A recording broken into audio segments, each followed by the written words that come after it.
श्री सद्गुरु महाराज की जय। प्यारे सत्संगी प्रेमियों, आप संत मत के वर्तमान आचार्य पूज्यपाद महर्षि हरिनंदन परमहंस जी महाराज का ऑडियो प्रवचन सुनेंगे। उनका यह प्रवचन लुधियाना के सत्संग आश्रम में दिनांक 3/10/2015 ईस्वी को प्रातःकालीन के सत्संग में हुआ था। श्री सद्गुरु महाराज की।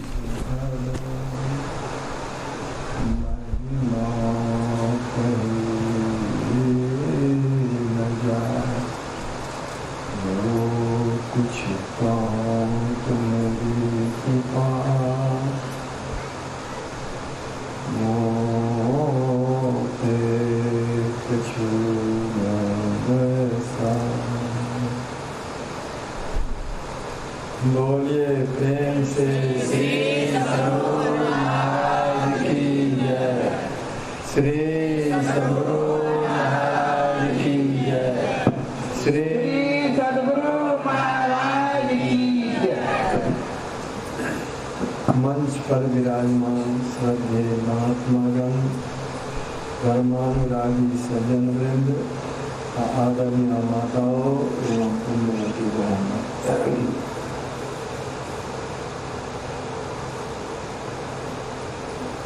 संसार में जितने प्राणी हैं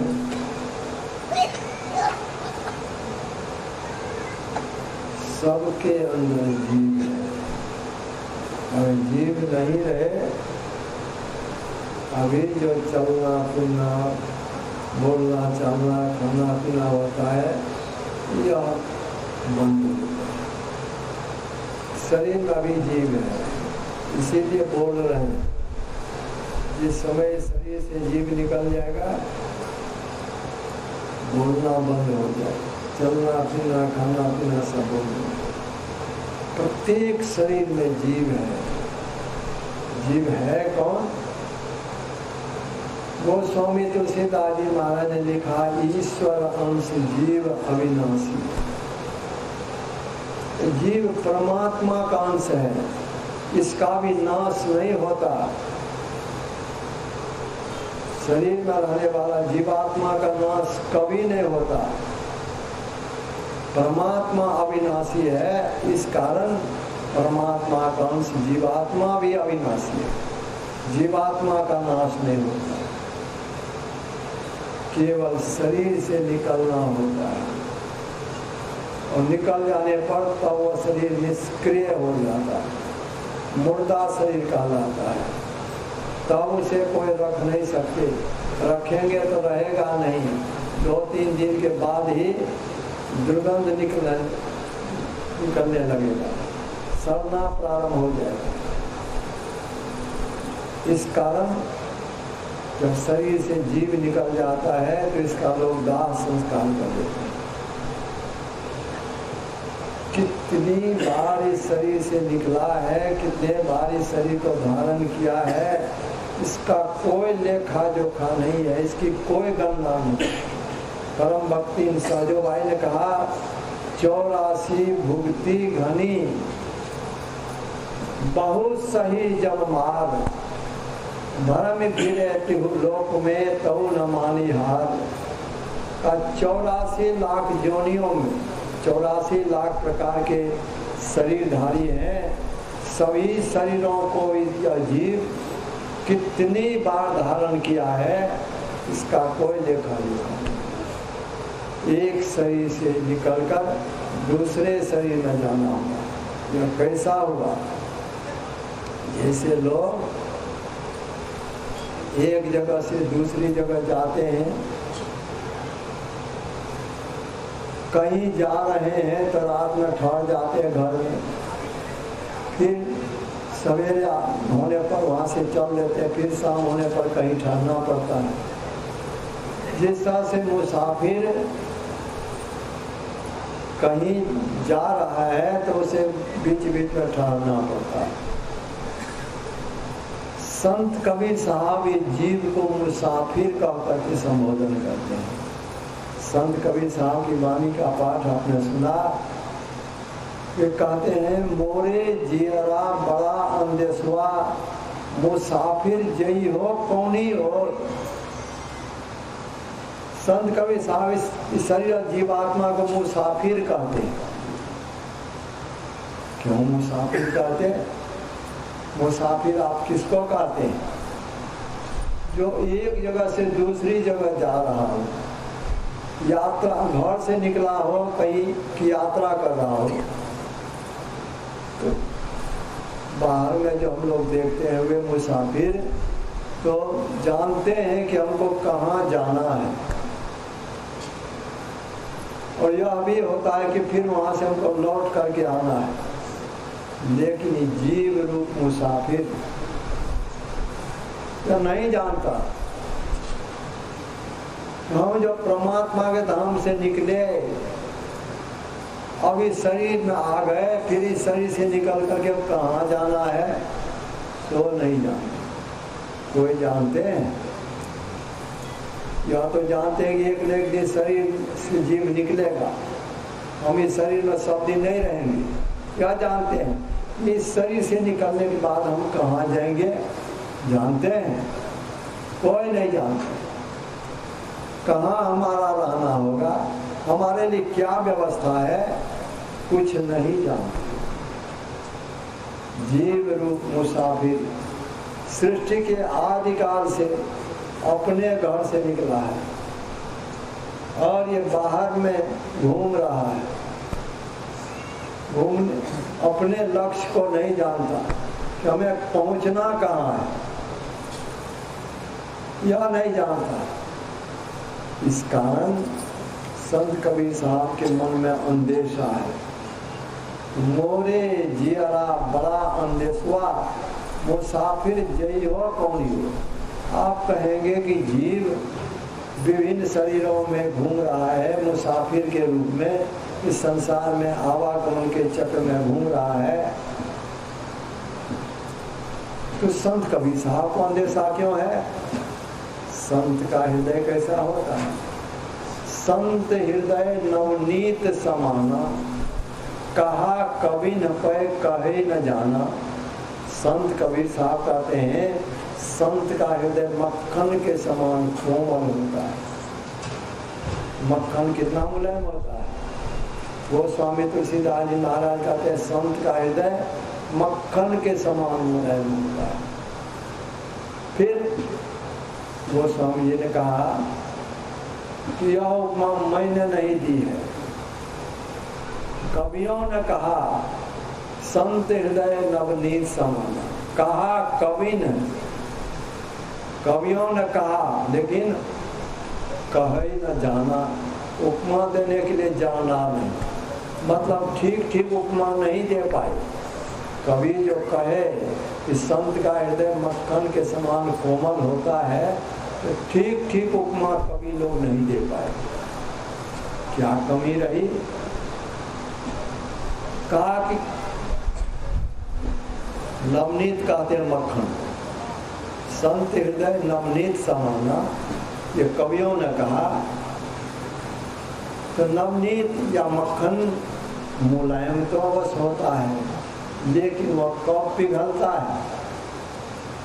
मक्खन को अगर आग की गर्मी नहीं लगे तो नहीं पिघलेगा।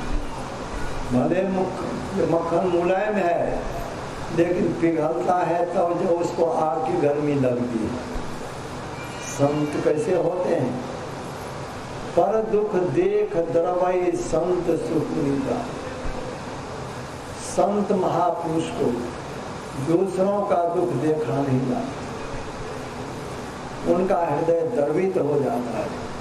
संसार के लोग अपने पूर्वकृत अपकर्म के फलस्वरूप दुख में पड़ जाते हैं।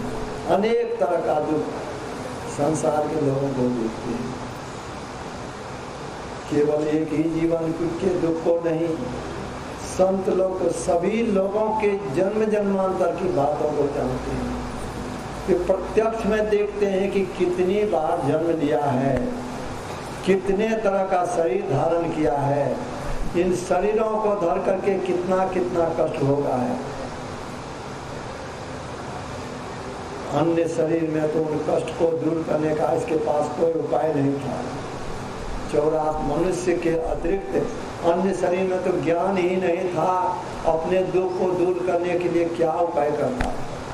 परमात्मा की बड़ी कृपा हुई, मनुष्य का शरीर इसको दिया, लेकिन मनुष्य शरीर को पा करके भी जिस ओर जाना चाहिए वो उस ओर नहीं जाना, वो नहीं जा रहा। जाना किस ओर चाहिए? हम आ गए हैं इस संसार में, परदेश में। परदेश में अपने घर लौट करके जाना चाहिए, अपने धाम जाना चाहिए। लेकिन यह जीव संसार में, संसार विषयों में लिपटा हुआ है। इसी में विभिन्न शरीरों को धर करके बारंबार घूम रहा है, दुख का भोग भोग रहा है। जीव है दुख में, लेकिन जीव अपने दुख को नहीं जानता है। हम लोग अपने ही दुख को नहीं जान पा रहे हैं। झूठा सुख को सुख, सच्चा सुख मान लिए। संत कबीर साहब ने कहा, झूठे सुख को सुख कहे, मानत है मन मोद। जगत चमे ना काल का, कुछ मुख में कुछ बोल। झूठा सुख, झूठा सुख किसको कहा? जो सुख ठहरे नहीं, जिस सुख के साथ दुख भी लगा रहे, उसी को झूठा सुख कहा। संसार में जो कुछ भी हमें प्राप्त होता है, उसको उसकी प्राप्ति में हमें सुख का अनुभव होता है। धन प्राप्त हुआ, मन में बड़ा सुख मालूम करने लगा, लेकिन ठहरता नहीं, नष्ट हो जाता है। चोर चुरा लिया तब मन में चिंता, तब दुख। डकैत लूट लिया, अन्य तरह से नष्ट हो गया। कभी अग्निकांड हो गया, आग में जल गया, किसी न किसी तरह से नष्ट हो गया। तो नष्ट हो जाने पर दुख। सुख तो ठहरा नहीं, धन की प्राप्ति का सुख ठहरा नहीं, या सब कुछ रहते हुए अंत में अपने ही छोड़ करके जाना पड़ता है, इसका वियोग हो जाता है। ये ठहरता नहीं, इसीलिए इसको कहा, ये इसमें जो सुख मान बैठे हो, ये सच्चा सुख नहीं है, झूठा सुख है। ऊंचा पद पर जाकर लोगों को बड़ा सुख का अनुभव होता है, बहुत सुख का अनुभव होता है। वोट में जब लोगों की जीत होती है, जिनकी जीत होती है उनके मन में कितनी अधिक प्रसन्नता होती है, लोग जानते हैं। जिनकी जीत होती है, जीत की खुशहाली में अबीर उड़ाते हैं, बहुत बहुत मिठाई बांटते हैं, कितनी प्रसन्नता। लेकिन वह प्रसन्नता सब दिन नहीं रहती। 5 साल में तो फिर से 5 साल के बाद तो रहना नहीं होता। उसके पहले भी पदच्युत हो जाते हैं।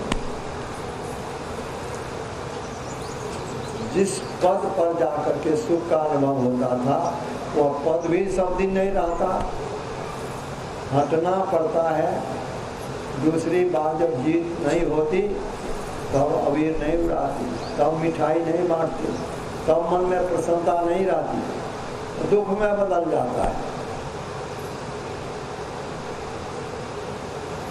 संतान की प्राप्ति, ये स्त्री पुत्र आदि की प्राप्ति में लोगों को सुख का अनुभव होता है, इसमें सुख मालूम पड़ता है। लेकिन यह संसार तो है नासमान, कोई भी सब दिन रहता नहीं। पहले हम जाएंगे कि पहले हमारा पुत्र जाएगा, कोई नहीं जानता। जिस पुत्र का जन्म नहीं हुआ था, तब तक उसको प्राप्त करने के लिए कितनी मनौती करते हैं लोग। अगर समय पर पुत्र नहीं होता, देवी देवता की पूजा करते हैं, साधु महात्मा के पास जाते हैं, आशीर्वाद चाहते हैं हमको पुत्र हो जाने पर कितनी अधिक प्रसन्नता होती है। लेकिन वह प्रसन्नता सब दिन ठहरती नहीं। शरीर छूटने की बात तो दूर, पहले भी अगर पुत्र कुपुत्र निकल गया, कोई पुत्र ऐसा नहीं, माँ बाप को पीटने वाला, धुंधकारी की तरह। दिल्ली में ठहरे हुए थे हम लोग, एक सज्जन के यहाँ ठहरे थे, बगल में एक व्यक्ति का भी मकान। देखा बूढ़ी माँ को वो व्यक्ति स्वयं उठा करके इसे पकड़ के फटक,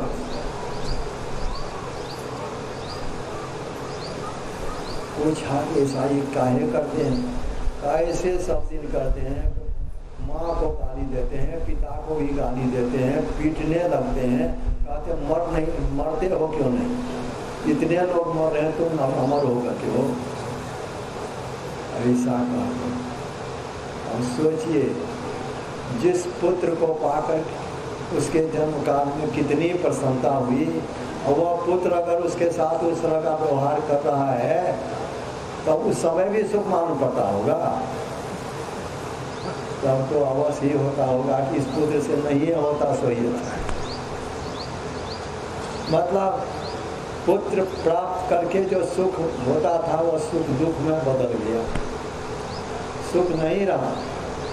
और अंतिम में जब वही पुत्र मर जाता है तब तो कहना कि दुख तो होता ही।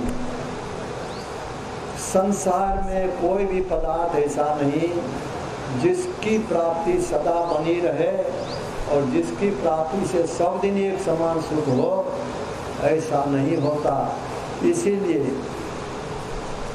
इन सब प्राप्ति में जो सुख होता है, इस सुख को संतों ने कहा झूठा सुख है। झूठे सुख को सुख कहे, मानत है मनमोद। जगत चवेना काल का ये सब के सब काल का आहार है। धन संपत्ति भोग सामग्री पर प्रतिष्ठा राजपाट माता पिता भाई बहन, ये सब के सब काल के मुंह में जाने वाले हैं। हमारा शरीर भी सब दिन नहीं रहेगा, हम भी काल के मुंह में ही पड़े हुए हैं। गुरु महाराज की वाणी में है, माघ भूखा बाघ काल के मुख पड़ो है बावरे, होश कर चेतो सवेरे बचो ध्यान के दावरे। काल मुख से निवृत्त विभागो ध्यान के बल भाई रे, ऐसा अवसर खोई हो तो रोई हो पछताई। काहे प्यारे, तो काल के मुंह में पर काल रूपी बाघ, काल रूपी बाघ के मुंह में पड़े हुए। बाघ के मुंह में कोई पड़ जाए, क्या उसकी खैरियत होगी?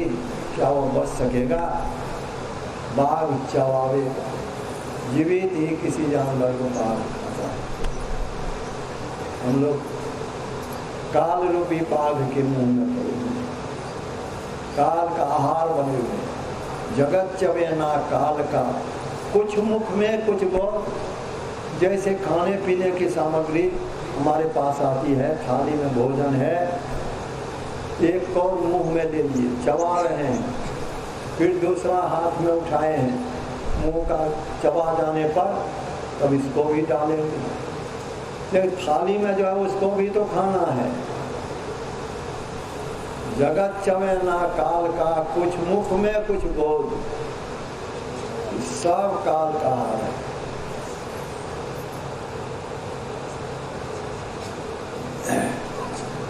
हम लोग कितनी बार काल के मुंह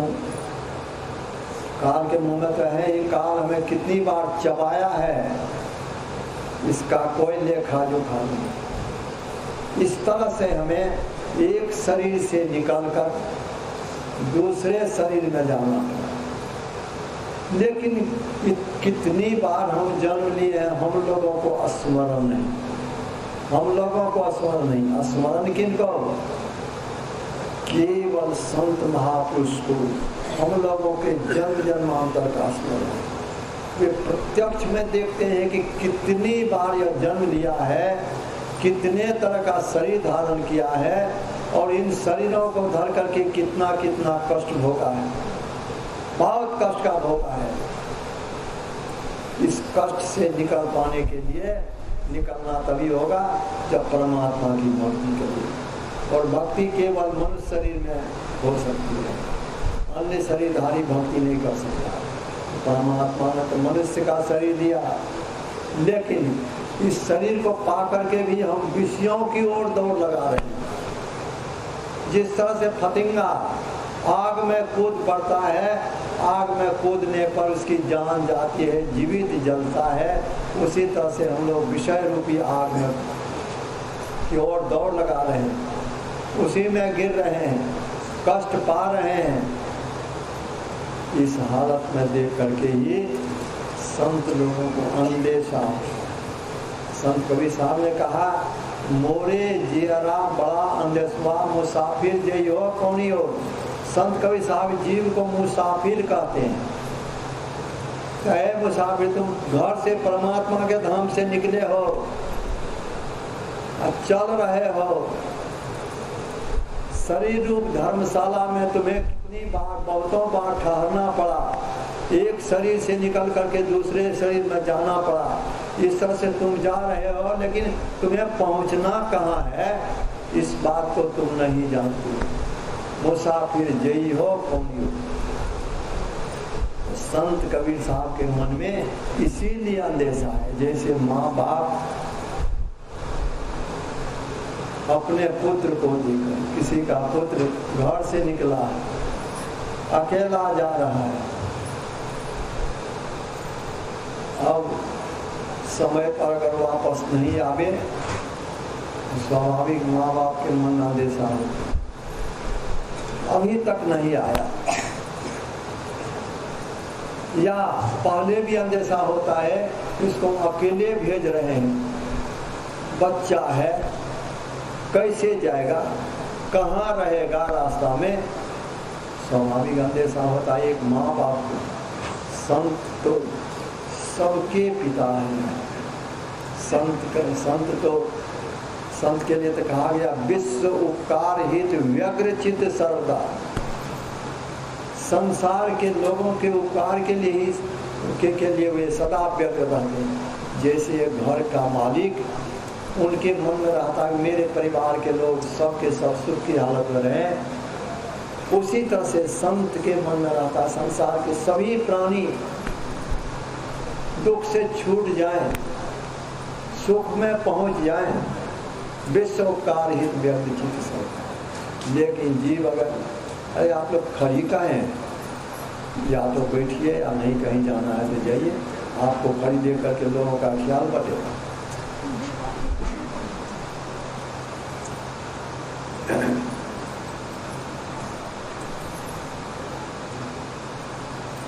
संत देखते हैं बहुत दुख होगा है, बहुत दुख होगा है, फिर भी दुख से छूटने का उपाय नहीं करना, इसीलिए उनके मन में चिंता होती है। मोरे जियरा बड़ा अंदेशवा मुसाफिर तो जीव तो अज्ञानता में है, अपने इस दुख से छूटने का उपाय नहीं कर रहा है, भूला हुआ है। यह ज्ञान देने के लिए, चेताने के लिए संत महापुरुष संसार में आते हैं। जीव हित आप ही आवे, जीव के कल्याण के लिए संत महापुरुष मुक्त हो करके, और उसको आने की आवश्यकता नहीं, वे बंधन से मुक्त हो गए। जीव बंधन में पड़ा हुआ है, इस कारण जीव को बारंबार जन्म लेना पड़ता है, बारंबार शरीर में आना पड़ता है, जन्म लेना और मरना पड़ता है। ये बंधन में रहने के कारण कर्म का जो जो कर्म की लालच लगी तहाँ तहाँ आप बंधाई। संत गुरु नानक साहब ने कहा, जीव जो कर्म किया है जन जन लालच, कर्म का बंधन है, इस बंधन में बंध कर कर्म का भोग भोगने के लिए जीव को बारंबार आना पड़ता है। लेकिन संत लोग तो मुक्त हो, मुक्त होकर के परमात्मा के धाम में जाकर अब उनके ऊपर बंधन नहीं रहता। उनके लिए कहा विद्यते हृदय ग्रंथिस छिद्यन्ते सर्व संशया क्षीयन्ते चास्य कर्माणि तस्मिन् दृष्टे पावो।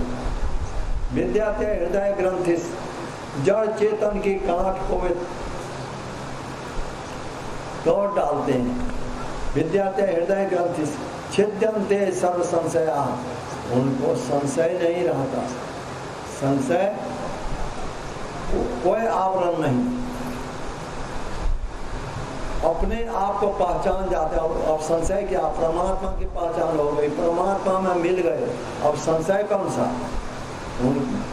विद्याते हृदय ग्रंथि छिद्यन्ते सर्व संशया क्षीयन्ते चास्य कर्म, उनके कर्म का बंधन जल जाता है, उस अवस्था में पहुंच जाते हैं। फिर क्यों आते हैं इस संसार में। जीव हित आप ही आवे, जीव के कल्याण के लिए संत लोग आते हैं। संत कबीर साहब ने कहा वृक्ष कबहु नहीं फल भखे, नदी न पीवे नीर, परमारथ के कारणे संतन धरासर। वृक्ष फलता है लेकिन उस फल को वह नहीं खाता। वृक्ष में जो फल लगता है, फल अपने में लगा हुआ फल को वृक्ष स्वयं नहीं खाता। फल को कौन खाते हैं, दूसरे लोग खाते, वृक्ष फल नहीं खाता। वृक्ष कबहु नहीं फल भके, नदी न पीवे नीर, नदी में अगाध जल रहता है, उस जल को नदी स्वयं नहीं पीती। ठीक उसी तरह से संत महापुरुष अपने लिए जन्म नहीं लेते, परमारथ के कारणे संतन धरासरी, मानव कल्याण के लिए संत लोग शरीर धारण करते हैं। और शरीर धारण करने पर शरीरधारी को तो कष्ट होता है। सूरदास जी महाराज ने कहा संपत्ति विपत्ति, विपत्ति सो संपत्ति, देह धरे को यह है सुभाई। देह धारण करने का स्वभाव है, कोई भी देह धारण करते हैं, कष्ट होता है उनको। भगवान भी अवतार लेते हैं, देह धारण करते हैं। नियम है कि संपत्ति विपत्ति, विपत्ति सो संपत्ति, देह धरे को यह है सुभाई। देह धारण करने का स्वभाव है, मतलब नियम बनाया हुआ है परमात्मा का, जो कोई देह धारण करेंगे उनको सुख होगा तो दुख भी होगा, हर्ष होगा तो शोक भी होगा, कोई काम में लाभ तो हानि भी होगी, कहीं पर आदर मिलेगा तो कहीं अनादर भी हो जाएगा, किसी काम में जस मिलेगा तो किसी में अजस भी हो जाएगा। ये दो तरह की स्थिति देहधारी के जीवन में आती है। सुख दुख का दिन रात की भांति, जैसे दिन के बाद रात होती है, रात के बाद दिन होता है, उसी तरह से जीवन में सुख दुख का चक्र घूमता रहता है। एक तरह की स्थिति में रहना नहीं। सूरदास जी महाराज ने उदाहरण दे करके बताया, तरवर फूले फले परिहरे, अपने काल ही पाई, सरवर नीर भरे पुनि उमरे, सूखे खे उड़ाई। वृक्ष फलता है, फल लगा हुआ रहने पर वृक्ष बड़ा शोभायमान मालूम पड़ता है, लेकिन सब दिन उस तरह से नहीं रहता, जड़ जाता है। नदी में सावन भादव महीने में नदी में ऊपर ऊपर पानी हो जाता है, तट के ऊपर आ जाता है, लेकिन जेठ महीने में नदी का पानी सूख जाता है, धूल उड़ने लगती है। सरवर नीर भरे पुनि उमरे, सूखे खे उड़ाई। द्वितीय चंद्र बाढ़त ही बाढ़े, घटत घटत घटी जाई। द्वितीय का चंद्रमा बढ़ते बढ़ते पूर्णिमा की रात्रि में पूर्ण प्रकाश, पूर्णिमा के चंद्रमा के द्वारा पूर्णिमा की रात्रि में पूर्ण प्रकाश होता है, लेकिन सब दिन वैसा नहीं रहता।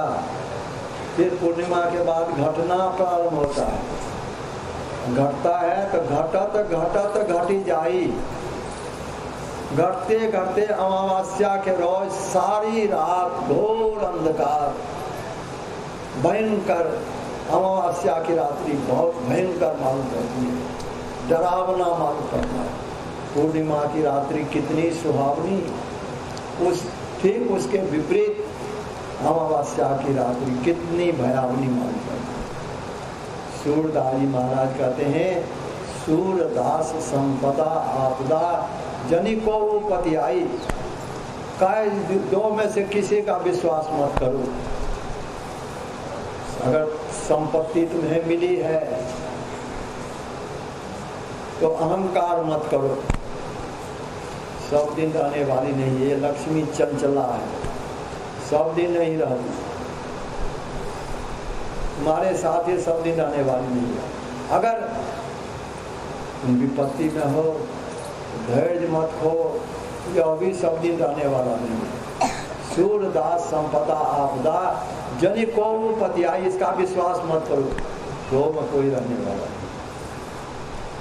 इस तरह से संत लोग आते तो हैं, आते हैं जीव को चेताने के लिए, जीव को उबारने के लिए, जीव को दुख से छुड़ाने के लिए, लेकिन संसार में रहने वाले को, देह धारण करने वाले को दुख होता है तो संत लोग सहर्ष दुख सहते हैं। संत सहाय दुख परिहित लागी। किस तरह से? जैसे फूस का घर है, घर में आग लग जाने पर लोग सामान निकालने लगते। घर अब जल रहा है, कम से कम सामान बच जाए, जल्दी जल्दी सामान निकाल दें। बच्चा सोया हुआ घर में, पहले याद नहीं आई, सामान निकालने में रह गए, आग की लपट बढ़ गई है और माँ को पीछे याद आई कि बच्चा रह गया घर में, क्या वो छोड़ देगी? क्या उसके मन में होगा कि अब आग की लपट बढ़ गई है तो उसको उसी में जलने दें? हरगिज नहीं। वो उस हालत में आग की लपट बढ़ जाने पर भी उसमें प्रवेश करती है कि किसी तरह से अपने पुत्र को निकाल लें। आग की लपट में जाने पर वह भी जलती है, आग की लपेट के कारण वह भी जलती है। क्यों जलती है? पुत्र की रक्षा की। ठीक उसी तरह से संत लोग जो इस संसार में आते हैं, संसार में दुख सहते हैं, तो क्यों? संत सहाय दुख परिहित लागे। जीव को दुख से छुड़ाने के लिए संत लोग सहते हैं। मतलब कहने का हुआ, संत से दूसरों का दुख देखा नहीं जाता, उनका हृदय द्रवित हो जाता है। दूसरों के दुख को देख करके उनका हृदय द्रवित हो जाता है, चाहते हैं और दुख में नहीं रहते। कभी ऐसा भी होता है, संत लोग, जीव तो अपने जन्म जन्मांतर के कर्म के फलस्वरूप, अपकर्म पाप कर्म के फलस्वरूप दुख में पड़ा हुआ है। जब तक वह कर्म मंडल में रहेगा तब तक उस दुख के भोग से बच नहीं सकता। किसी शरीर में जाए दुख का भोग होगा, क्योंकि पहले का किया हुआ है। एक शरीर से छूटकर दूसरे शरीर में जाएगा, दुख होता रहेगा। संत को दया, कभी कभी ऐसा भी होता है, दूसरों के दुख को देख करके संत लोग उनका दुख अपने ऊपर लेते। अपने ऊपर क्यों ले लेते? कि जब तक कर्ममंडल में है, जब तक शरीर धर करके है संसार में, कर्म के घेरे के अंदर हैं, तो जब तक इसके अंदर हैं तब तक कर्म के भोग को कोई टाल नहीं सकते।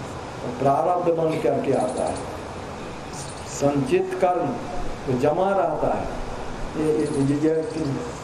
क्रियमान कर्म कर रहे हैं, कर्म किया, उस समय उस कर्म का फल, किसी कर्म का फल उस समय भी मिलता है, नहीं तो संचित रहता, जमा रहता है। उसी संचित कर्म में से प्रारब्ध बन करके आता, किया कब? अब फल आ जाता बहुत समय के बाद, उसका भोग होता है। जब तक कर्म मंडल में कोई रहते हैं वो प्रारब्ध कर्म के भोग से बच नहीं सकते। बहुत दुष्कर्म किया है, बहुत पाप कर्म किया है, उस पाप कर्म के फलस्वरूप दुख में पड़ा हुआ, करा रहा है, चिल्ला रहा है। संत देखते हैं, दया आ जाती है,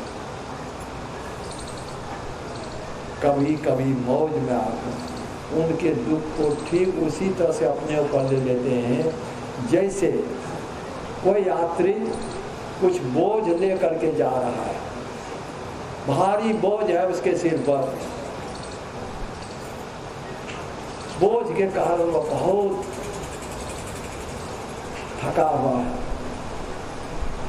परेशान है। उसके साथी देखते हैं कि इसके ऊपर बहुत बोझ है, बहुत थक गया है, तो साथी उनका जिस तरह से अपने आप थक गए हैं, भारी बोझ थोड़ी देर आपका हम ले लेते हैं, जिस तरह से उनका साथी उनका बोझ ले लेते हैं। संत महापुरुष भी कभी कभी उनका बोझ, कर्म का बोझ अपने ऊपर ले लेते हैं। गुरु महाराज कहते थे अपने गुरु के लिए, गुरु महाराज के गुरु का नाम था बाबा देवी साहब, बड़े विचित्र संत थे।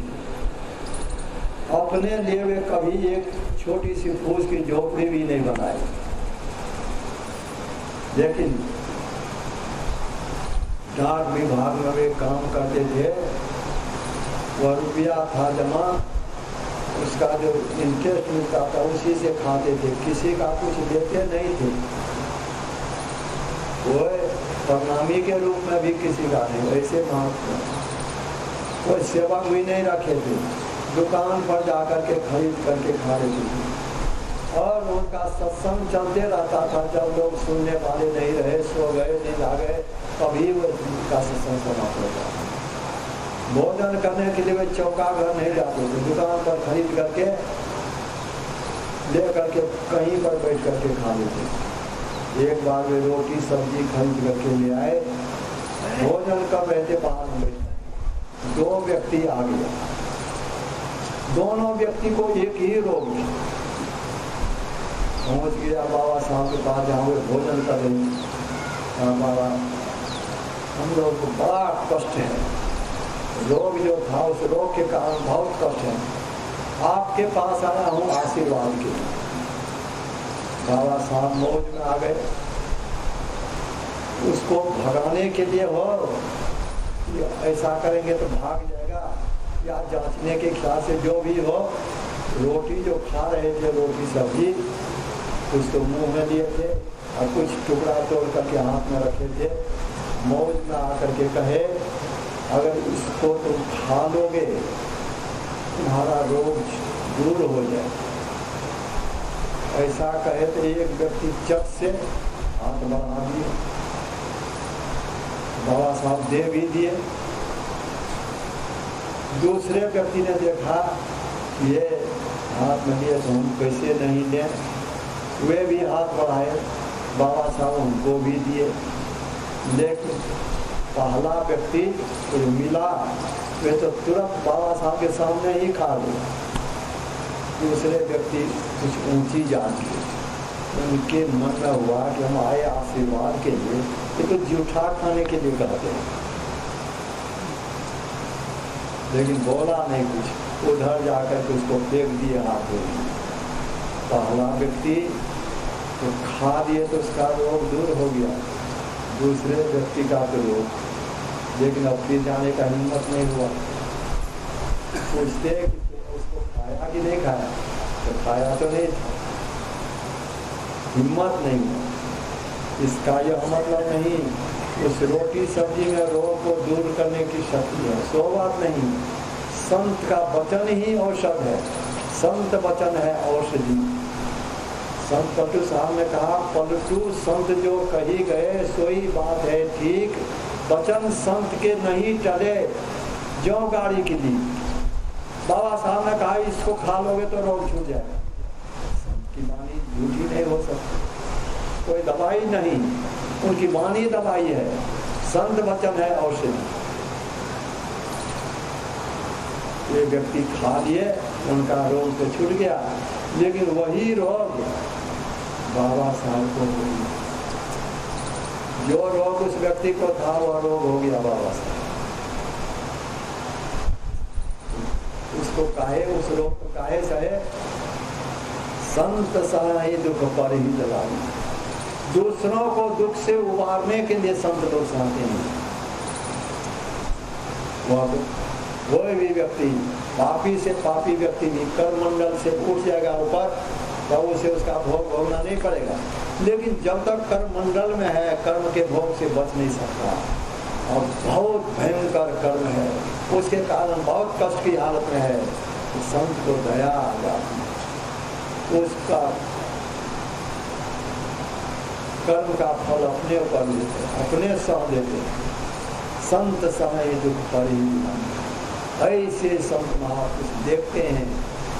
परमात्मा ने मनुष्य शरीर दिया, ये परमात्मा प्रत्येक शरीर में परमात्मा का अंश है।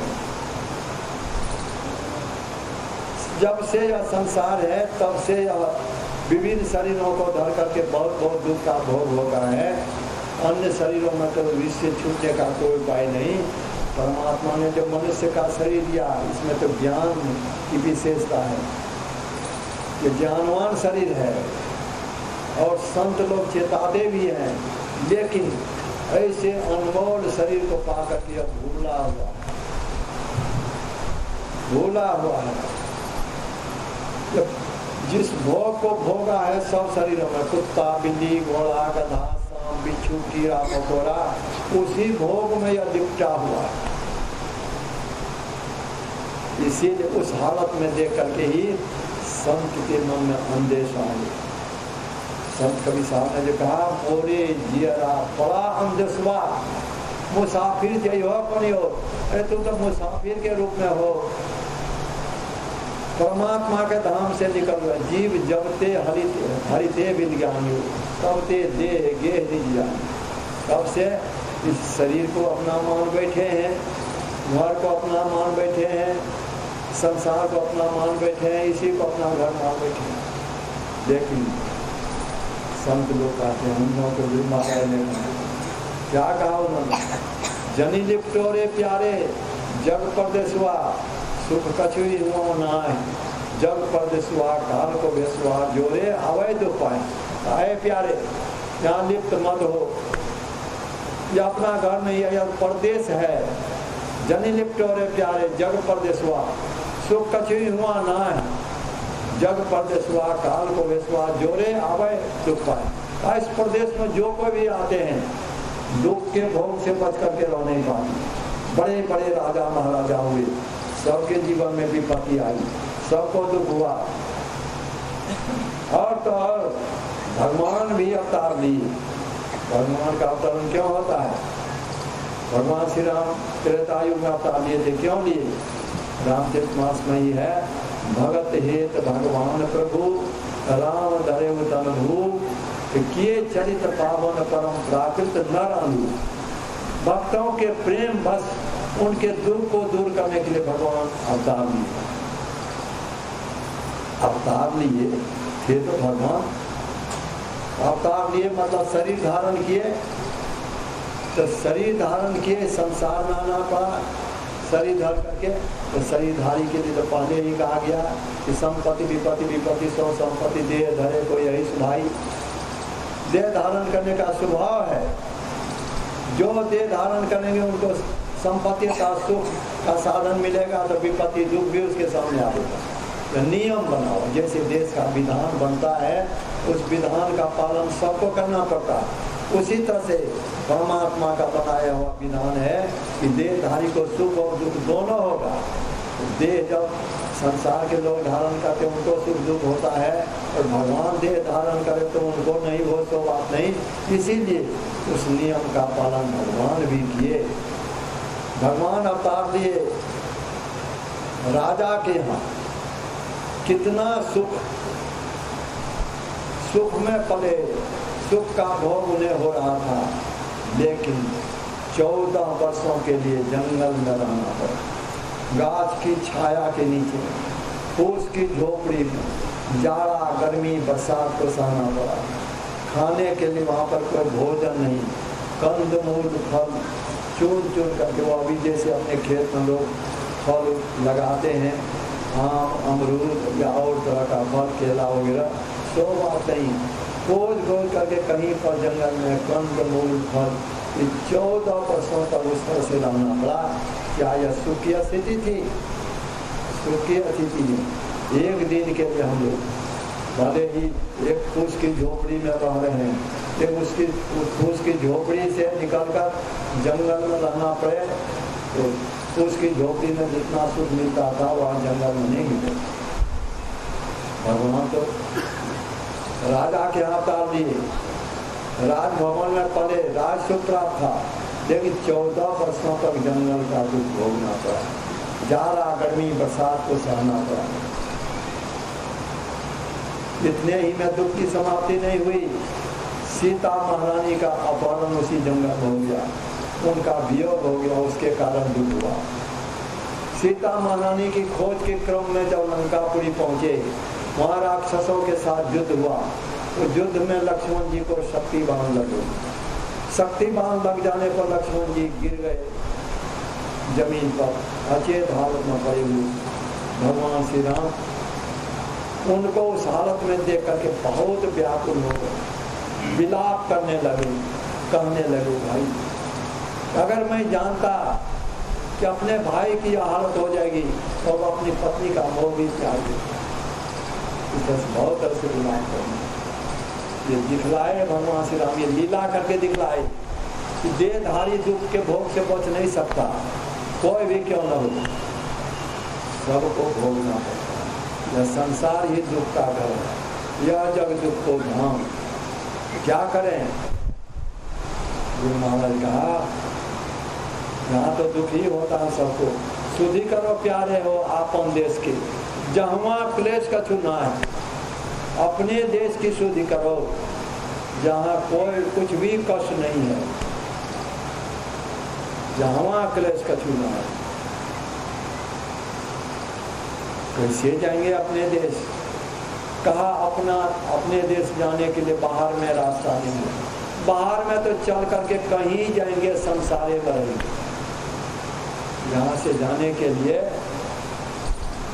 सब संतों का, सब संतों, संत कबीर साहब की वाणी में है,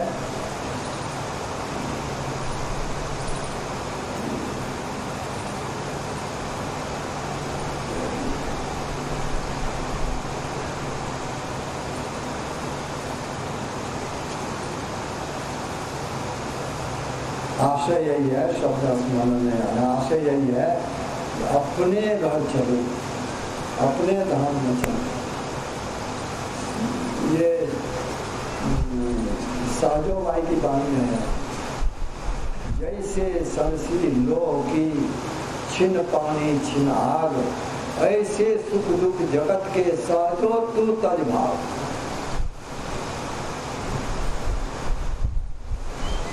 संत कवि साहब की वाणी, मेरी सुरत सुहागनी जागरी, क्या तुम सोवत मोह नींद में उठ के भजनिया में लागरी, चित्त से शब्द सुनो सर्वम दे, उठत मधुर धुन दागरी, दो कर जोर शीश चरणन दे, भक्ति अचल बर मांगी, कहे कबीर सुनो भाई साधो, जगत पीठ दे भागो, संसार की ओर पीठ दे करके भागो।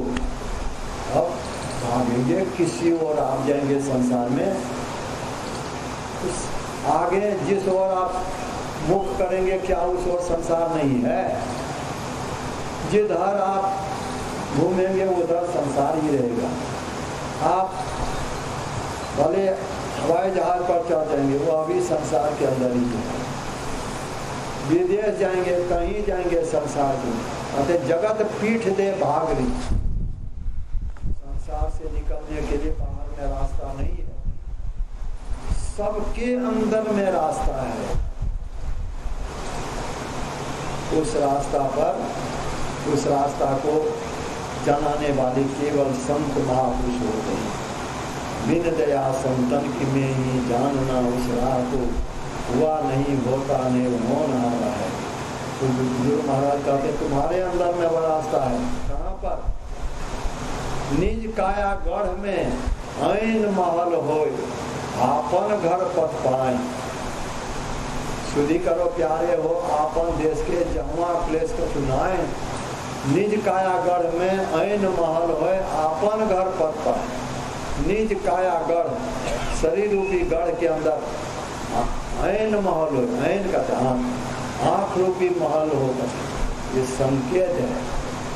आँख से नीचे के भाग को पिंड कहते हैं, आँख से ऊपर के भाग को ब्रह्मांड कहते हैं। परमात्मा के धाम में जाने के लिए यहीं पर रास्ता है, वही रास्ता, लेकिन बाहर में नहीं। बड़ा अद्भुत मार्ग, अद्भुत अंतर की जगह, जा पर चल कर प्रभु परमात्मा से विलोप हो गए हैं। और परमात्मा के धाम में जाने के लिए अपने ही शरीर में मार्ग बना हुआ, निज कायागढ़ में ऐन महल होए आपन घर पर पाए। चलो चलो यही पथ, हाँकत दृष्टिरथ धनी सतगुरु बतलाए। कहा जैसे बाहर में सवारी चाहिए, कहीं जाते हैं बहुत दूर की यात्रा, लोग पैदल नहीं जा सकते, पैदल नहीं कर सकते, सवारी चाहिए। उसी तरह से परमात्मा के धाम में जाने के लिए क्या सवारी है? चलो चलो यही बात, हाँकत दृष्टिरथ, दृष्टि कहते हैं आंख में देखने की शक्ति, दृष्टि की धार को, इसी धार को रथ बना लो, मतलब इस पर अपने को स्थिर करो। परमात्मा के धाम में जाने के लिए आराम से तब चल जाओ। चलत पंथ सुख होत महा है, जहां अधर झरते वहां पर अमृत की वर्षा होती है। दो रूप में, अमृत ध्वनि की नवझार बरभागी सुनते, सुनत लखत सुख लहत अद्भुति में ही प्रभु देखने को मिलता है। उस मार्ग पर चलने वाले जो अपने अंदर के मार्ग पर चलते हैं, उनको अपने अंदर में देखने में आता है और सुनने में आता है, और देख करके सुनत लखत सुख लहत अद्भुति, अद्भुत सुख, उस सुख का वर्णन नहीं किया जा सकता। कितना सुख मिलता है उसको तो वे ही जानते हैं जो उस सुख को प्राप्त करते हैं। जैसे कोई व्यक्ति बाहर में किसी दूसरे देश का फल कोई लेकर के आ गया, बहुत मीठा फल है, लेकिन दूसरा व्यक्ति उसको नहीं खाया, जो नहीं खाया उसको कोई उसका स्वाद कह करके बतला दे तो, या नमक कभी कोई नहीं खाए हैं जीवन भर, नमक का स्वाद कैसा होता है कोई कहने वाले कह करके समझा दे, नहीं समझा सकते।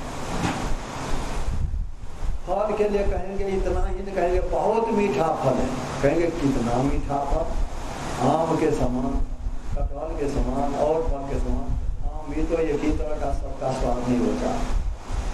आप कहते जाएंगे फलाने आम के समान, फलाने, कहेंगे नहीं बहुत मीठा, बहुत मीठा। आखिर में आपको कहना पड़ेगा वैसे नहीं समझिएगा, आप स्वयं खा करके देखिए, तब आपको समझ में आएगा कि कितना मीठा। ठीक उसी तरह से परम स्वाद सभी जो निरंतर अमित दोष उपजावे, मनवाणी को अगम अगोचर सो जाने जो मन से उसका मनन नहीं किया जा सकता, वाणी के द्वारा व्यक्त नहीं किया जा सकता। मन वाणी को अगम अगोचर किस तरह से सूरदास जी महाराज ने उदाहरण देकर के कहा, अविगत गति कछु कहत न आवे, जो गूंगे मीठे फल को रस अंतर्गत ही भावे। जैसे कोई गूंगा व्यक्ति है, खूब स्वादिष्ट फल खिलाते, मीठा फल या मिठाई खाने के लिए गूंगा व्यक्ति को और खा रहा है, बड़ी प्रसन्नता उनके मन में, मीठा लग रहा है, खा रहा है। दूसरे आदमी उस गूंगे व्यक्ति से पूछे कि कैसा लगा खाने में, क्या कह सकेगा? नहीं कह सकता है। तो क्या उसको खाने में मीठा नहीं लगा? मीठा तो लगा, लेकिन वह बोल नहीं सकता। तो उसी तरह से अपने अंदर में जो भक्त को, साधक को सुख मिलता है साधना के क्रम में, और वो साधना के उसमें पूर्ण हो करके परम प्रभु परमात्मा को जब प्राप्त कर लेते हैं, तब तो सुख का कहना क्या, तब तो सुख के धाम में पहुंच हो जाती है। पहले साधना के समय में भी सुख मिलता है, साधना काल में भी सुख मिलता है। कौन सी का सुख? वही जो देखने को मिलता है अपने अंदर में, सुनने को मिलता है, सुनत लखत सुख लहत अद्भुति अद्भुत सुख की प्राप्ति होती है और वह सुख चुंबक की तरह खींच करके परमात्मा के धाम में ले जाता है, परमात्मा का साक्षात्कार करा देता है, परमात्मा की प्राप्ति हो जाती है। संत महापुरुष कहते हैं कि लोगो तुम हो वहीं के वासी, सुरत चेत जेठ उतरी एक सूरत पिंड में वासा करी, भूल गई घर आदि अपनी भव में सब सुधि गई है। सुरत का चेतना, चेतना आत्मा को सुरत कहा तुम अचेतपन छोड़ो, सुरत चेत अचेत छोड़ो, तू शिखर की बासनी, तुम तो ऊंचाई में रहने वाली हो, तू शिखर की बासनी, माया में मग्नो नहीं अहे दारुण फंसनी, माया मंडल में तुम आ गए, बहुत दारुण दुख देने वाली है। इसीलिए संत राधा स्वामी साहब ने कहा सूरत को, सूरत क्यों भूल रही, अब चेत चलो स्वामी पास, कर तुम यहाँ के रहने वाले नहीं हो, अपने मालिक के धाम में चलो, सूरत क्यों भूल रही, अब चेत चलो स्वामी पास। लेकिन मन स्वतंत्र, ये चेतनात्मा स्वतंत्र हालत में नहीं है, जैसे दूध में घी मिला हुआ है। जब तक दूध को मत करके अलग नहीं करेंगे तब तक उसको कहीं दूध को छोड़ करके तब ले जाए सो नहीं होता।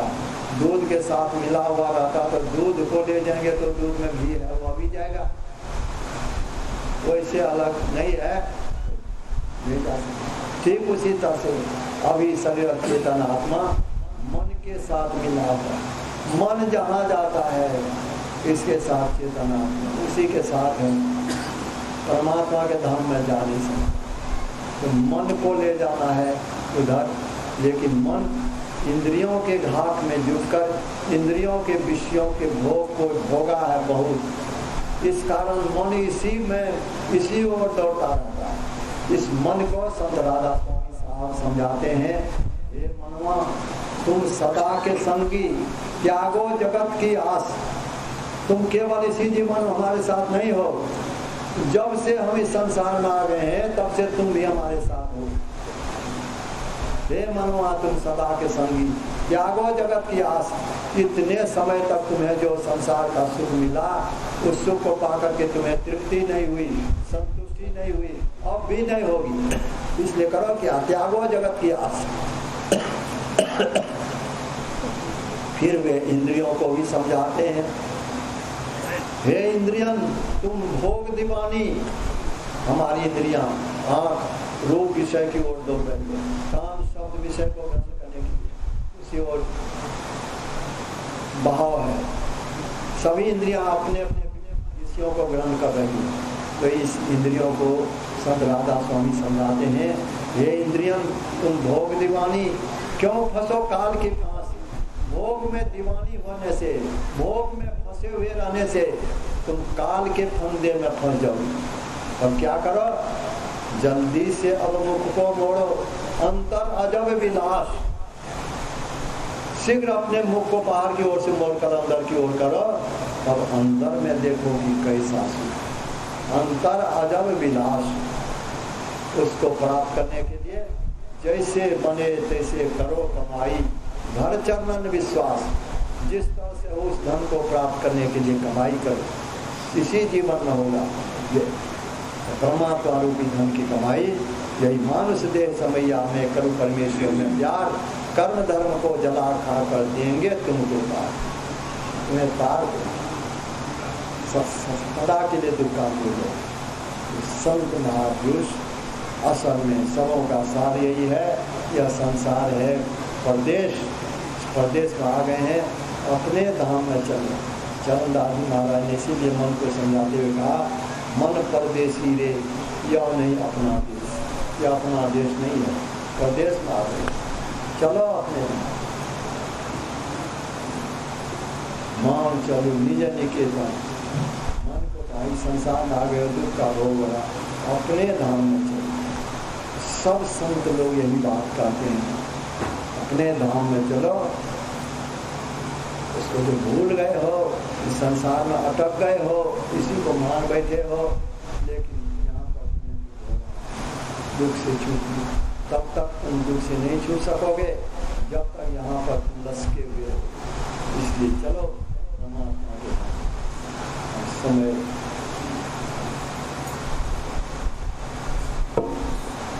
10 से बहुत ऊपर हो गया, इसलिए अभी का सत्संग हम लोग समाप्त करें और अपराध का सत्संग और कल का भी सत्संग है, 3 समय का सत्संग होगा। अभी हम लोग आरती का करके इस समय का कार्यक्रम समाप्त करें। श्री सत्संग